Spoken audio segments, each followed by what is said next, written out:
أعوذ بالله من الشيطان الرجيم وقلنا يا آدم اسكن أنت وزوجك الجنة وكلا منها رغدا حيث شئتما ولا تقربا هذه الشجرة فتكونا من الظالمين۔ ترجمہ معارف القرآن۔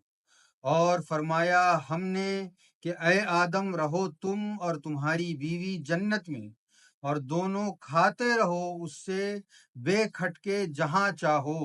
اور قریب نہ جانا اس شجر کے کہ ہو جاؤ اندھیر والوں سے۔ تفسیر۔ فرشتوں اور ابلیس کا اس طرف یہ واقعہ ہوا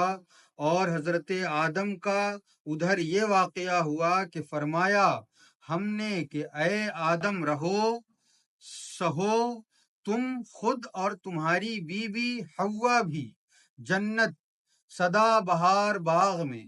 یہ تم دونوں کا گھر ہے، اور دونوں کھاتے رہو اس جنت سے بے کھٹکے، کوئی روک ٹوک نہیں ہے، جہاں چاہو، یہ سارا باغ تمہارا ہے، اور اس کا خیال رکھو کہ قریب نہ جانا اور سایہ سے بچتے رہنا اس خاص گیہوں یا انگور کے شجر کی، تم اس کی ہوا نہ لگنے پائے، کیوں کہ اس کے پاس پھٹکے تو ہو جاؤ گے اندھیر والوں سے۔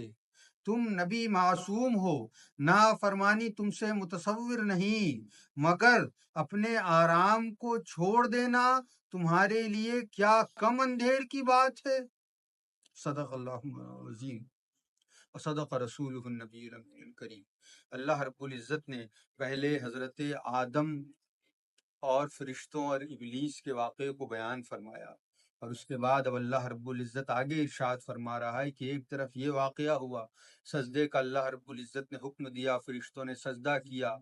شیطان ابلیس مردود قرار دیا گیا نافرمانی کی وجہ سے، اللہ رب العزت کے حکم کو نہ ماننے، اور اس طور پر نہ ماننے کہ اس نے نبی کریم حضرت آدم نبی جنا کی توہین بجا لائی۔ تو اس توہین کی وجہ سے اللہ رب العزت نے اسے اپنے دربار سے بے دخل فرما دیا، مردود قرار دے دیا قیامت تک کے لیے۔ پھر آگے اللہ رب العزت ارشاد فرماتا ہے، اور اس کے بعد جب حضرت آدم کو ہم نے تیار کر دیا، اس کے بعد اللہ رب العزت ارشاد فرماتا ہے ہم نے کہا آدم سے کہ رہو تم اور تمہاری بیوی حوا اس جنت میں، اور جو چاہو کھاؤ پیو، جہاں چاہو رہو، آرام کرو، اور اس درخت کے ہرگز قریب نہ ہونا، کہ اگر تم اس درخت کے قریب ہو جاؤ گے تو اللہ رب العزت ارشاد فرماتا ہے کہ تم اندھیر والوں میں سے ہو جاؤ گے۔ اس کا ترجمہ ظالموں میں سے ہو جاؤ گے، اس کا ترجمہ حضور محدث اعظم ہند نے فرمایا کہ اندھیر والوں میں سے ہو جاؤ۔ اس کے بعد اب اس تفسیر میں آپ غور کریں کہ حضور محدث اعظم ہند ارشاد فرماتے ہیں کہ فرشتوں اور ابلیس کا اس طرف یہ واقعہ ہوا، اور حضرت آدم کا ادھر یہ واقعہ ہوا کہ فرمایا رب تبارک و تعالی نے کہ اس جنت میں رہو سہو، بے کھٹ کے، بغیر کسی روک ٹوک کے کھاؤ پیو اور آرام کرو، لیکن اس خاص درخت کے قریب بھی نہ جانا، اس کے سائے سے بھی دور رہنا۔ اب سوال یہ ہوا کہ اللہ رب العزت نے فرمایا حضرت آدم سے کہ اگر اس درخت کے قریب جاؤ گے تو تم غلط کرو، تم غلطی کرو گے، تم غلطی میں پھنس جاؤ گے، اور تمہارا معاملہ یہ ہو جائے گا کہ تم اندھیر والوں میں سے ہو جاؤ گے، یعنی جنہوں نے ہدایت کی روشنی کو ترک کر کے معاذ اللہ دلالت کی، گمراہی کی طرف، اندھیرے کی طرف جانے کی کوشش کی، ایسا کرنے والوں کہ جیسا تمہارا حال ہوگا۔ کیوں فرمایا اللہ رب العزت نے؟ حالانکہ نبی تمام گناہوں سے معصوم عن الخطا ہوتا ہے، اس سے کسی گناہ، کسی نافرمانی کا تصور بھی نہیں کیا جا سکتا۔ اسی کے بارے میں حضور محدث اعظم فرماتے ہیں کہ تم نبی معصوم ہو، نافرمانی تم سے متصور نہیں، مگر اپنے آرام کو چھوڑ دینا تمہارے لیے کیا کم اندیر کی بات۔ جو لوگ اعلیٰ ترین مقام پر فائز ہو جاتے ہیں، جنہیں اللہ رب العزت یا تو مقام اب نبی کریم علیہ الصلوۃ والتسلیم کے بعد انہیں مقام ولایت عطا فرماتا ہے، اور آپ صلی اللہ تعالی علیہ وسلم کی بعثت سے قبل انہیں اللہ رب العزت انہیں نبوت عطا فرمایا۔ اللہ رب العزت نے جس کو نبی بنا کر بھیجا تو وہ بے شک بہت اعلیٰ مقام پر فائز تھے، اور جو اللہ رب العزت کے جتنا قریب ہوتا ہے اس کے لیے معصیت، نافرمانی کی جو تعریف اور ڈیفینیشن ہوتی ہے وہ اتنی زیادہ بدل جاتی ہے۔ جیسے ہم عام بندے ہیں، ہمارے لیے حلال حرام کی تمیز ہے، ہمارے لیے حلال اور حرام کی تمیز ہے، جائز اور ناجائز کی تمیز ہے، مکروہ تحریمی کی تمیز ہے۔ تو جب اللہ رب العزت کے بندہ قریب ہو جاتا ہے، اس کا مقام قرب حاصل کر لیتا ہے، تو معاملہ یہ ہوتا ہے کہ اب جسے ہم خلاف اولا سمجھتے، جیسے سب سے بڑی مثال نبی کریم علیہ الصلوۃ والتسلیم کی ذات مبارکہ ہے کہ آپ صلی اللہ تعالی علیہ وسلم پر 6 وقت کی نماز، ہمارے اوپر 5 وقت، اور تہجد جو نبی کریم علیہ الصلوۃ والتسلیم پر فرض تھی ہمارے لیے مستحب ہے، اگر پڑھیں گے تو ثواب ملے گا، نہیں پڑھیں گے تو گناہگار نہیں ہوں گے۔ یہ ہمارا مقام ہے کہ اللہ رب العزت نے ہمیں اس مقام پر رکھا ہے کہ تمہارے لیے یہ چیزیں مستحب ہے، لیکن میرا حبیب جو تمام انبیاء میں سب سے محبوب ہے مجھے، جو تمام مخلوقات میں سب سے اعلیٰ ہے میرے نزدیک، جس کے قرب کا یہ عالم ہے کہ جو قرب اللہ رب العزت نے نبی کریم علیہ الصلوۃ والتسلیم کو عطا کیا کسی مخلوق کو نہیں عطا کیا، بلکہ کسی مخلوق کے تصور سے بھی اسے باز وہ قرب عطا فرمایا اللہ رب العزت نے۔ تو وہ قرب جب عطا فرمایا تو اب معاملات بدل گئے، اب معاملات یہ ہو گئے کہ جو عام لوگوں کے لیے گناہ نہیں تھا وہ آپ صلی اللہ تعالی علیہ وسلم کے لیے لازم قرار دیتے ہیں۔ کیا حبیب کریم تجھے میرے پاس 6 مرتبہ آنا، یہ اللہ رب العزت نے بطور افضلیت آپ کو عطا فرمایا کہ دوسروں کا معاملہ آپ سے الگ ہے۔ یہ اللہ رب العزت نے یہ تمیز پیدا کی کہ اے حبیب آپ کا معاملہ دوسروں سے جدا ہے، آپ اوروں کی طرح نہیں، آپ عام انسانوں کی طرح نہیں، آپ دوسری مخلوقوں کی طرح نہیں، آپ میرے نزدیک بڑے اہم ہیں، آپ میرے حبیب ہیں، آپ کو میں نے سارے جہان کے لیے رحمت بنا کر بھیجا ہے، تو آپ کا معاملہ میرے نزدیک الگ ہے۔ یہ اللہ رب العزت نے اظہار فرمایا، اور اسی اظہار کی مثال اس آیت کریمہ میں ہمیں نظر آتی ہے کہ اللہ رب العزت ارشاد فرما رہا ہے کہ اے میرے نبی حضرت آدم، اے آدم میرے نبی، تمہارے لیے معاملہ یہ ہے کہ تم جنت سے اگر تم نکال دیے جاؤ تو یہ تمہارے لیے اللہ رب العزت نے آرام کا معاملہ فرمایا تھا کہ یہاں کسی طرح کی کوئی انسانی ضرورت تمہیں نہیں تھی، کسی طرح کی رزق کے حصول کے لیے محنت کی تمہیں کوئی ضرورت نہیں تھی، تم جب چاہتے تمہارے لیے نعمتیں حاضر کر دی جاتی، تمہارے لیے خادم حاضر کر دیے جاتے۔ لیکن اب دیکھیں کہ ایک عام مخلوق کے لیے معاملہ کیا تھا کہ وہ نافرمان ہو جائے تو اس کے لیے نافرمانی کی ڈیفینیشن الگ، اس کے لیے نافرمانی کا معاملہ یہ ہے کہ وہ حرام کا مرتکب ہو جائے،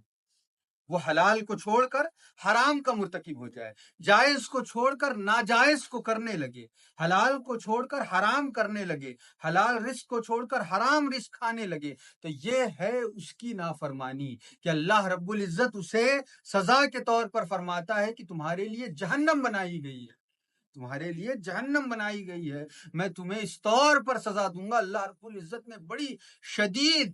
اس بات پر ناراضگی کا اظہار فرمایا، لیکن اللہ رب العزت اس آیت کریمہ میں حضرت آدم کے لیے یہ فرما رہا ہے کہ اے آدم تمہارا اس درخت کے پاس جانا، چونکہ اللہ رب العزت تمہارا اس درخت کے پاس جانے کو پسند نہیں فرماتا ہے۔ ایسی بہت سی چیزیں ہیں جو خلاف اولا ہیں، جیسے نوافل کا چھوڑنا نمازوں میں یہ اعلیٰ عبادت کی جو خوبصورتی ہے اس میں ایک نقاشی کی حالت حیثیت رکھتی ہے نفل نماز، کہ ہم نے فرائض ادا کر لیے، سنتیں ادا کر لی، اب نفل بھی پڑھ لیں تو ہماری نمازیں مکمل ہو جائے نمازیں پڑھنا۔ تو یہ اعلیٰ اور اولا درجے کی عبادت ہے کہ ہم نوافل کو بھی ترک نہ کریں۔ جس طرح وضو میں ہم اگر وضو کرتے ہیں تو اگر پہلے کسی نے چہرہ دھو لیا، پہلے پیر دھو لیا، پہلے کونی تک ہاتھ دھو لیا، بعد میں دوسری چیزیں کی، پھر بھی وضو ہو جائے گا۔ لیکن یہ وضو خلاف ترتیب ہے، اور ترتیب کو چھوڑنا یہ سنت کے خلاف ہے۔ تو بزرگان دین نے اسے فرمایا کہ خلاف اولا ہے کہ جو ترتیب نبی کریم علیہ الصلوۃ والتسلیم نے اختیار فرمائی اس ترتیب کو چھوڑ کر وضو کیا جائے،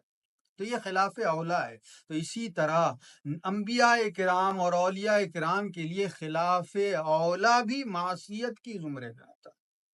تو اللہ رب العزت نے نبی کریم علیہ الصلوۃ والتسلیم کی ہر ادا کو پسند فرمایا اور اسے سنت قرار دیا، اور آج تک ہم ان سنتوں پر عمل کر کر کے اپنی زندگیاں سنوار رہے ہیں۔ ہمارے لیے بڑی خوش قسمتی کی بات ہے کہ نبی کریم علیہ الصلوۃ والتسلیم نے جس تہجد کو لازم طور پر پڑھا، آج ہمارے لیے اس میں اجازت ہے کہ ہم چاہیں تو پڑھیں، توفیق الہی ہو جائے تو ہم پڑھنے لگے، اور اگر نہیں ہے تو کوئی بات نہیں، کوئی گناہ کا سبب نہیں۔ لیکن انبیاء کرام کے لیے یہ معاملہ ہے، انبیاء کرام کے لیے اگر اللہ رب العزت کو کوئی چیز پسند ہے اور اس نے اسے فرض قرار نہیں دیا ہے، واجب قرار نہیں دیا ہے، پھر بھی وہ چیز لازم ہے۔ کیوں؟ کیونکہ وہ اللہ رب العزت کے قرب میں اس مقام پر فائز ہیں کہ اللہ رب العزت انہیں اپنی کسی بھی پسندیدہ چیز سے دور رہنے کو پسند نہیں فرماتا، یا اللہ رب العزت کی کسی بھی ناپسند چیز کے قریب جانے کو پسند نہیں فرماتا۔ تو اللہ رب العزت نے اسی لیے حضرت آدم سے کہا کہ اے آدم، آپ کا اس درخت سے قریب ہو جانا اور اس کے سبب آپ کے آرام کا زائل ہو جانا، یہی آپ کے لیے بہت بڑی بات ہے۔ کیوں؟ کیونکہ آپ میرے اس مقام قرب پر فائز ہیں کہ جسے میں نبی کہہ کر پکارتا ہوں، جسے میں پیغام رساں کہہ کر پکارتا ہوں۔ تو یہ حضرت آدم کا ایسا کرنا یہ بے شک اللہ رب العزت کی حکمت سے ہی ہوا، تاکہ وہ اس زمین پر اپنے اس قوم انسانی کو آباد کرے۔ لیکن اللہ رب العزت نے چونکہ اسے ناپسند فرمایا تھا کہ حضرت آدم اس درخت کے پاس جائیں، لیکن حضرت آدم کسی وجہ سے یا اللہ رب العزت کی حکمت عملی سے اس درخت تک پہنچے، تو یہ اللہ رب العزت نے ناپسند فرمایا۔ تو اللہ رب العزت اسی بات کی طرف اشارہ کر رہا ہے کہ لوگوں دیکھ لو، میں قرآن میں اس واقعے کو اللہ رب العزت کے بیان کرنے کی حکمت یہ ہے کہ لوگوں دیکھ لو کہ جب میرا بندہ مجھ سے بہت قریب ہوتا جاتا ہے تو میں اس کے بارے میں کتنا زیادہ خیال فرماتا ہوں کہ اس کے آرام کے زائل ہو جانے کو بھی میں نے اس کے اندھیرے میں جانے والوں سے تشبیہ دی کہ تم تو میرے بڑے قریب تھے، تم تو میرے بڑے مقام محبت پر فائز تھے، لیکن تمہارا یہ عمل اس نے تمہیں مجھ سے دور کر دیا، تمہیں جنت سے زمین پر لے آیا۔ تو اللہ رب العزت کی قربت حاصل کرنے کی کوشش ہم سب کو کرنی چاہیے، اور اس سے یہ سبق لینا چاہیے کہ اللہ رب العزت کے محبوبین جس طرح اللہ رب العزت کی چھوٹی چھوٹی باتوں پر راضی ہونے کی اور ناراض ہونے کا خیال کرتے ہیں، اسی طرح ہمیں بھی یہ کوشش کرنی چاہیے کہ ہم بھی اپنے رب تبارک و تعالیٰ کی ذرا سی ناراضگی کا بھی خیال کریں، اور ہر اس بات کا خیال کریں جس سے ہم اپنے رب کو راضی کر سکتے ہیں۔ اللہ رب العزت سے دعا ہے کہ اللہ رب العزت ہمیں اپنی حکمتوں سے آگاہ فرمائے اور ہم سب کو راہ راست پر چلنے